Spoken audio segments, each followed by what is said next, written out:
Alright guys, welcome to the channel, Andrew for Life. Please hit that like and subscribe button. Please support me, it means a lot. Anybody that supports me at all, I appreciate it tenfold. Today we're talking about how anime and manga has helped me overcome various addictions, drug problems, and come off medications, and nicotine. So yeah, let's just get right into it. Basically, throughout my life, I've been addicted to many substances. I am diagnosed ADHD, social anxiety, and major depression. But I probably have other issues that I do have appointments for getting more diagnoses, because I have been diagnosed by certain people with BDP, borderline personality disorder, and bipolar. So yeah, I've got to get a more accurate, consistent diagnosis, but I definitely have mental health struggles, to say the least. And with these struggles comes a severe lack of dopamine, serotonin production in the brain. And that really includes all the things I listed. So depression, ADHD, anxiety, as well as the BDP and bipolar. If you have any of those things, just one of them, you probably are lacking serotonin or dopamine production in general, right? So, the way that I have overcome a lot of my problems is by sort of finding a base place to start from, acknowledging where I'm at, and then going from there, and using the anime as a literal crutch to get me up and moving out of that hellish hellhole, that dark place that I'm in. So let me just sort of, I know I'm saying a lot of words and stuff, just follow me here and you guys will understand what I'm trying to say by the end of the video. Okay, so I watch a lot of shows whenever I was, so I got prescribed opiates from the dentist at one point, and I got addicted to those, which was Percocet and Tramadol, two different addictions that I went through. And I was prescribed Xanax, which I also got addicted to. And I smoked nicotine for the last freaking 10 years of my life, up until 2 or 3 months ago. I was physically addicted to SSRI, so antidepressants. Mine was Cymbalta. And I had a mental addiction of some sort to Seroquel as well.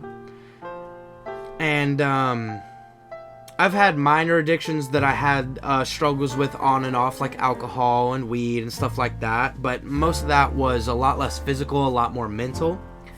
But it definitely did take tolls on me, and did definitely take chunks, like weeks out of my life to recover from those stints, right? So how anime ties into all this is, one, it's something to do. So a lot of times when you're trying to sober up, or you're trying to get off something that you're addicted to, and you're trying to change your brain's patterns, the way you receive pleasure, the way you create dopamine, and the way you see the world in general, it really helps to have something to distract you. And so for me personally, anime and video games are pretty good at capturing my ADHD and getting it to focus all on that one thing once I get going. It is hard to get going. It is hard to sit down for me to start any activity. So it's really hard for me to sit down and say, okay, today I'm going to play this video game. Today I'm going to watch this anime. So I've been watching Hunter x Hunter recently. I'm on episode like 50. The last thing I saw was like Kurapiko. No, I'm not even gonna, I'm on like episode 48, 50, somewhere in that range, at the like market auction place. That's the arc I'm in. And it's going really good.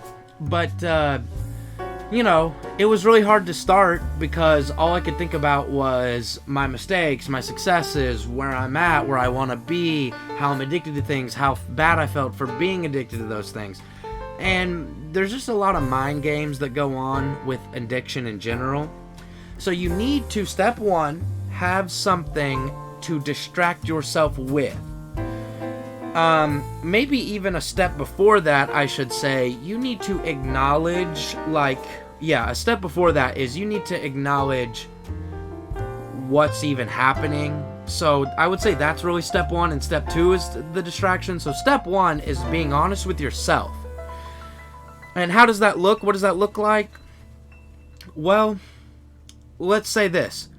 Delta 8 is a legal substance, but it's just like marijuana that I've been mentally addicted to at times ever since it's been legal, right? In my state, I'm in Alabama, so you can't have marijuana, but you can go buy Delta 8 and smoke it because they sell it at the smoke shops, right? So I've had problems on and off with that ever since that came into the picture because it's so addicting mentally. Now, it's not a physical addiction. It's not going to ruin your life, and you're not going to necessarily go to jail and ruin everything around you just because you smoke Delta 8. I am pro wanting to change the laws on Delta 9, regular marijuana, but I'm also pro Delta 8. But I definitely think it's so easy to get in the habit of doing it every day, all the time, depending on it. And unless you have a certain chemical makeup in your brain and genetics, most people don't do better while they're smoking a lot. They do worse. Okay, so most people get to be moody, most people get to be short-tempered, most people get to be pretty simplistic-minded in their thinking, and they have trouble with social interaction, they have trouble being emotionally available and fully present. So that is a whole, it's a whole trap, right? Because it's so easy to get in the habit of smoking Delta 8 every day, day in, day out. And, it's, at least where I'm at right now, I don't think it's the best thing ever for most people to be smoking every single day, especially all the time. So, you just gotta be honest with yourself. So when I was addicted to the medications I was prescribed, the pills, that was hard to be honest with in its own way, because it's like, ooh, I don't want to admit that I'm addicted to opiates. What? Oh, so I'm a junkie, I'm a failure, I'm a drug addict. Yeah, I was. And, the word junkie is just a nice derogatory way, or a mean derogatory way to say drug addict. And it's just a way people try to put other people down. Just 9 times out of 10, anyone who even uses the word junkie, those people are junkies to other things like work, success, sex. So, don't even get me started, but you definitely don't need to judge yourself, okay, any harsher than you need to. You just need to recognize what your addiction is, what the consequences are of it, and what the initial steps are going to be like trying to get out. So when I was addicted to the benzos I was prescribed, boy, oh boy, that was hell. That was hell on earth, because I had taken a Xanax bar once a day, not even a full one, for exactly pretty much a whole year. Then somewhere around a year and maybe a week or two in, I just said, hey, I'm not going to take this today, right? I'm not going to do this today. I'm going to try to go a day without it. Well, guess what happened? I was at work at this restaurant, this fine dining restaurant I used to work at, called Roots Chris. And I was there, and all of a sudden, halfway into my shift, everything went very dark. Light was super harmful to my eyes. My eyes were so sensitive to all light. My heartbeat was at resting heartbeat. It was like 162 beats per minute, BPM. And, I felt like I was going to pass out. I felt like I was going to die, honestly. I felt like I was going to explode from the inside out. It just felt awful. And I remember an ambulance. I think I did pass out, or I went out to my car and I blacked out. And I woke up and I called 911. They sent an ambulance. And the ambulance, they were like, listen, we can take you for like thousands of dollars to the hospital, or we can get you this oxygen mask we have, and we can get you to breathe through it, and it should calm you down to a state where you can go home, sleep, and hopefully get into a better place. So that's what I did. I took the oxygen mask. I fought in my head, right? And the one anime at the time that helped me out to get through all this was Naruto. So I'm obviously a big Berserk fan. I have the shirt.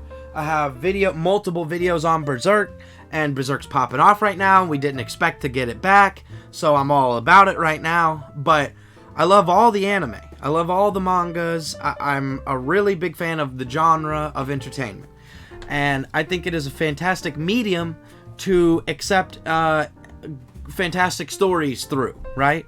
I really am a firm believer that anime and manga are some of the most interesting stories ever written. And, you know, super opinion thing, but if y'all are into it, you don't have to be into anime or manga, let me just say that. I'm just saying, if you are, and you also have addictions, this is a great video for you.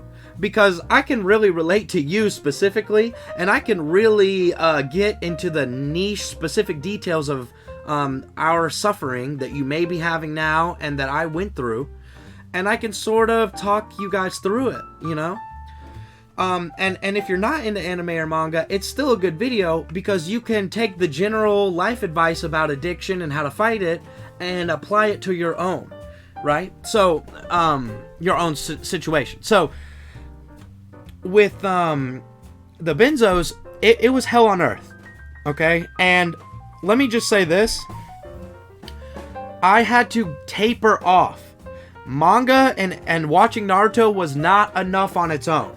I had to get a taper, right? A taper is going to save your life on all these harder drugs, okay? So if you're addicted to cocaine, pills, you know, opiates, benzos, amphetamines, barbiturates, which is like Ambien. If you're addicted to anything harder than weed, basically, or Delta 8, you know, anything in the THC category, if you're addicted to anything worse than THC, other than nicotine and THC, you are going to need to taper. And I would definitely advise anybody who needs true medical help to get the medical assistance they need, but I understand that that can be pricey. So I'm trying to give y'all advice to avoid, if you're in a scenario where you don't have thousands of extra dollars like most Americans, let's be honest, I'm trying to help you guys, okay? Because ain't nobody out here being able to afford, you know, a super comfy, cozy rehab with the, detox that they put you through. I mean, if you can't afford that, just go do that. Oh my gosh. Because it'll be like 5-7 days, you'll get out, you'll be back, and you'll be feeling 10 times better.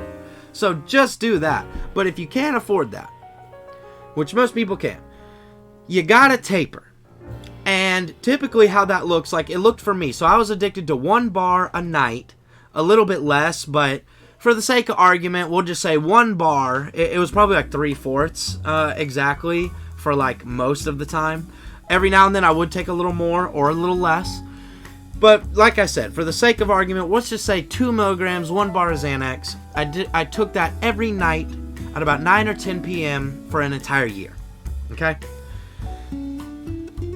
What I did to taper was I started off with a consistent base. So I said, let's just start with 2 milligrams and we'll do that for a week. Then we'll go down to 1.5, 3/4 of a bar, milligrams, 1.5 milligrams. We'll do that for another week. Then we'll do 1 milligram, so half a Xanax bar, for another week.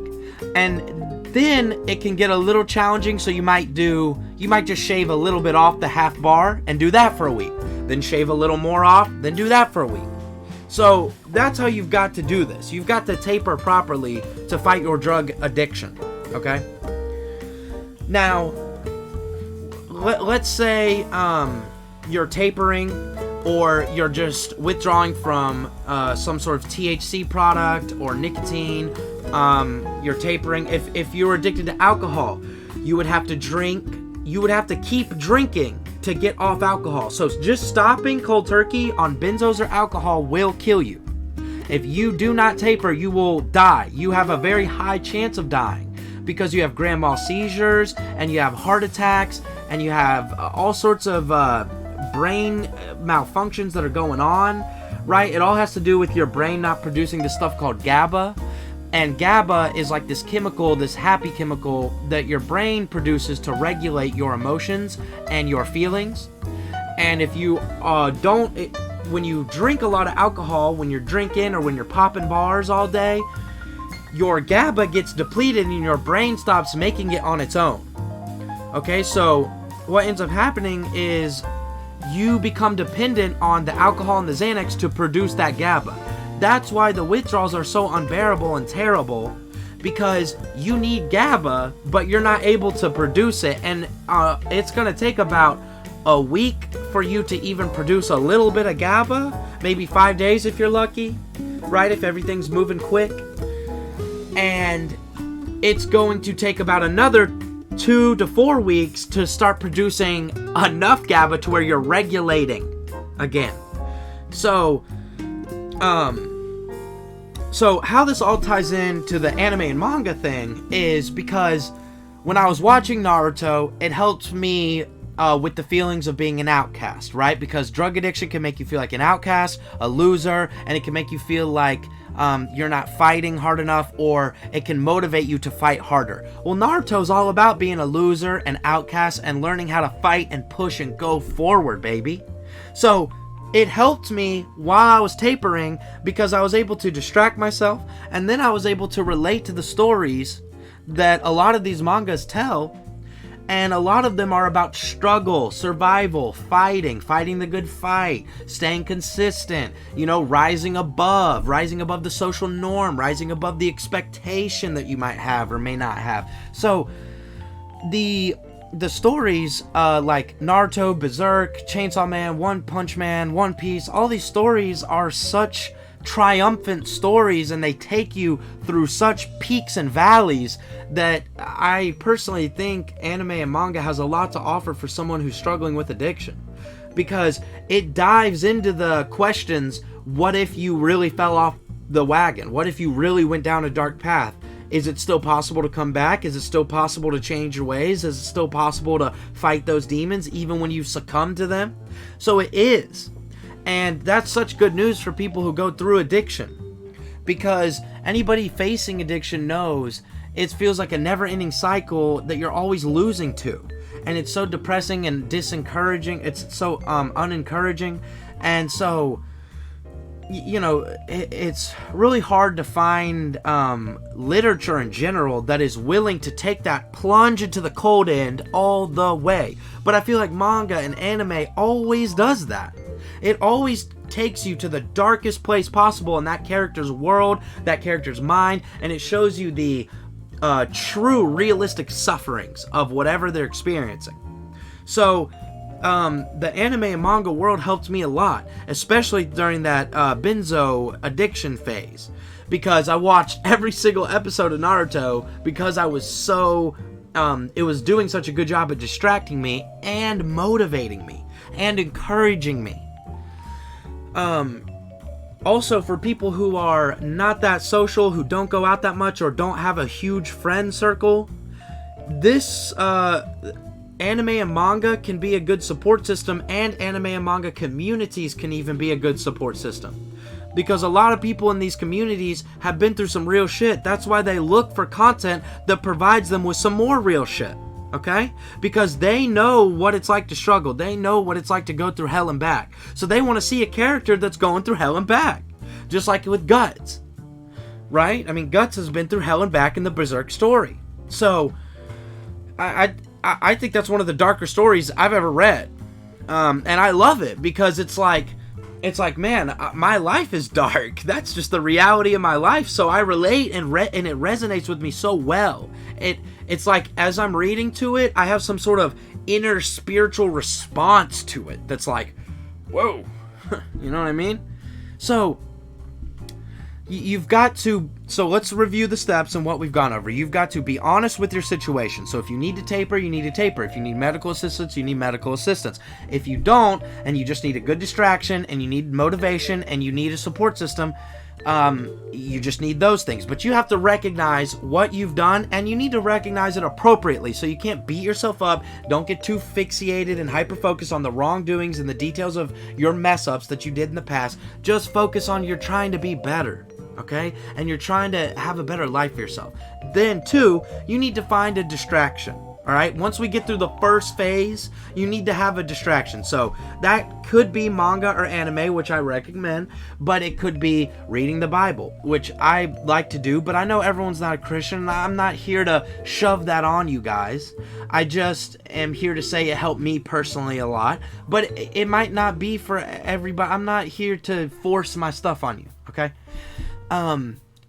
It could be that reading in general is a good thing for you. Maybe drawing, maybe making music. I did that a lot. I wrote some raps.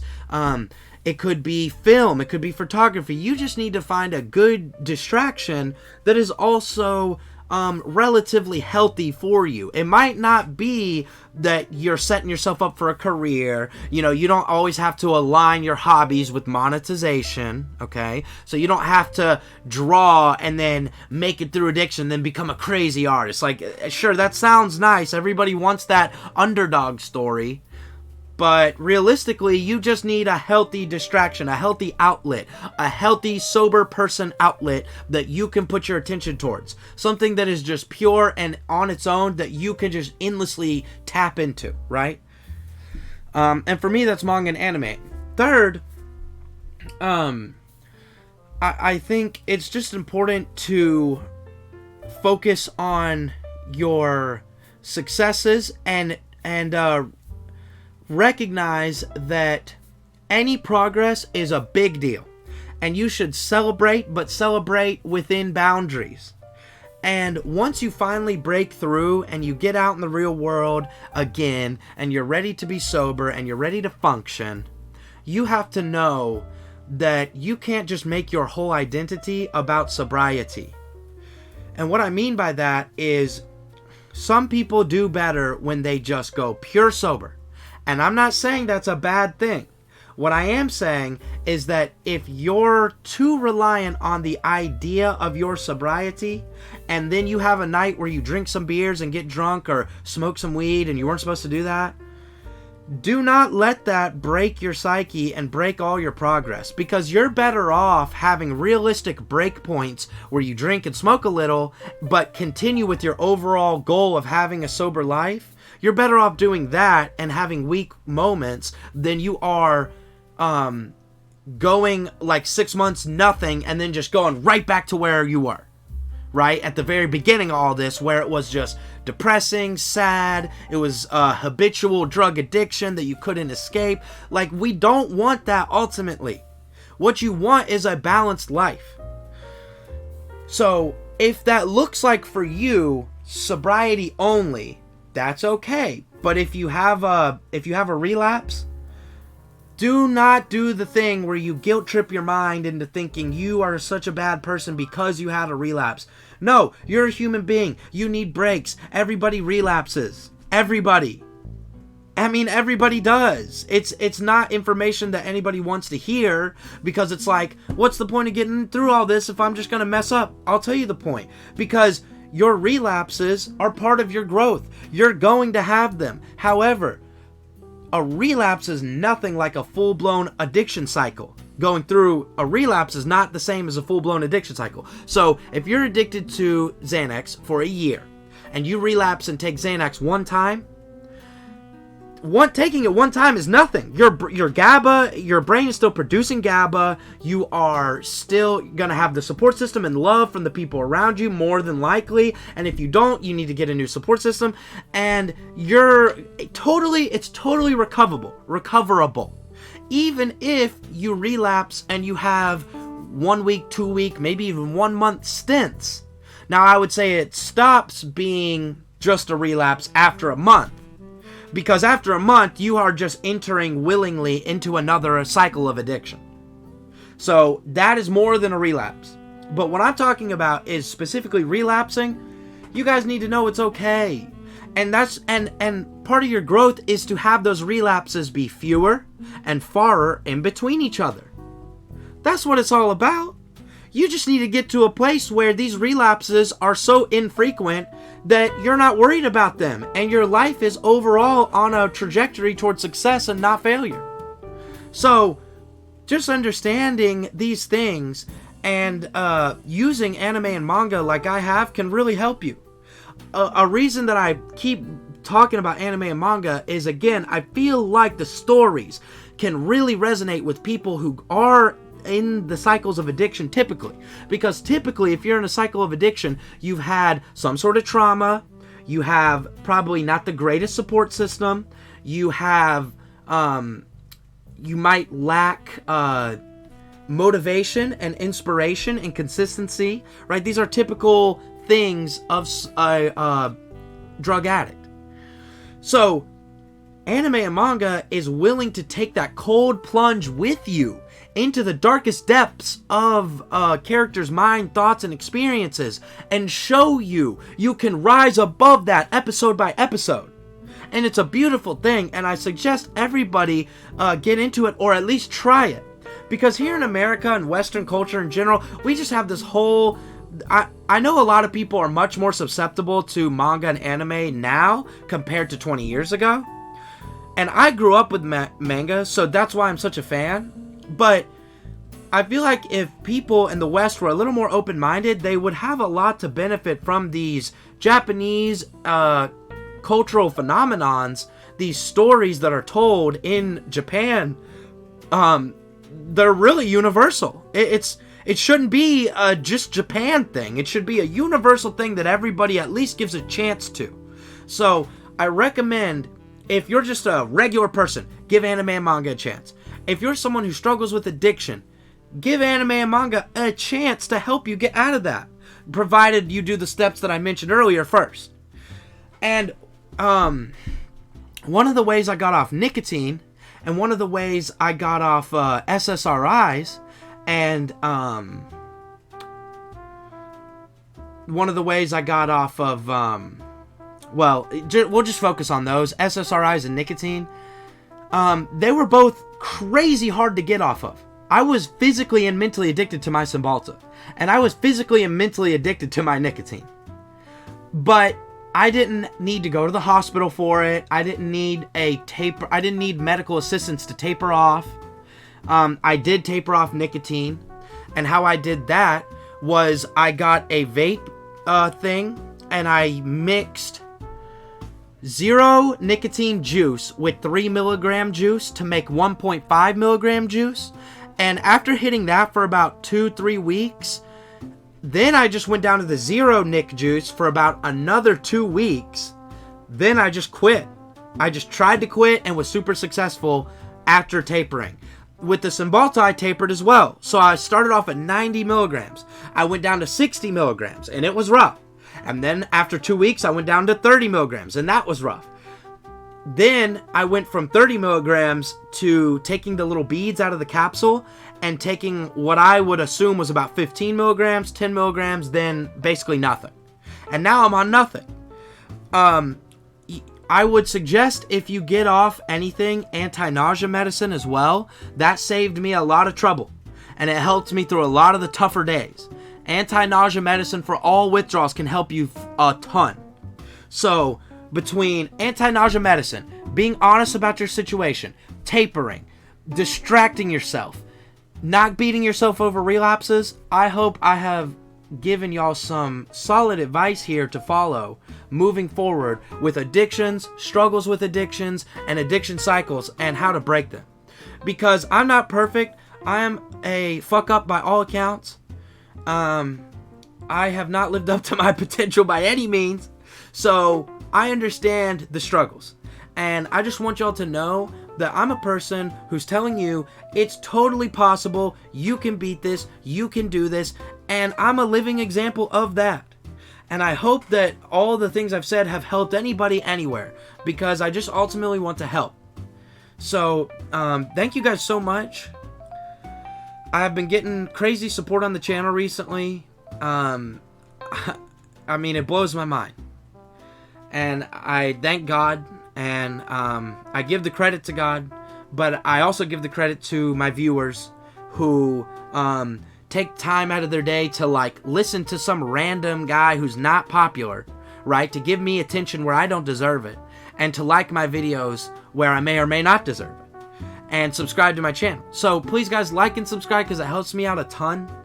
It means a lot to me and I genuinely appreciate it.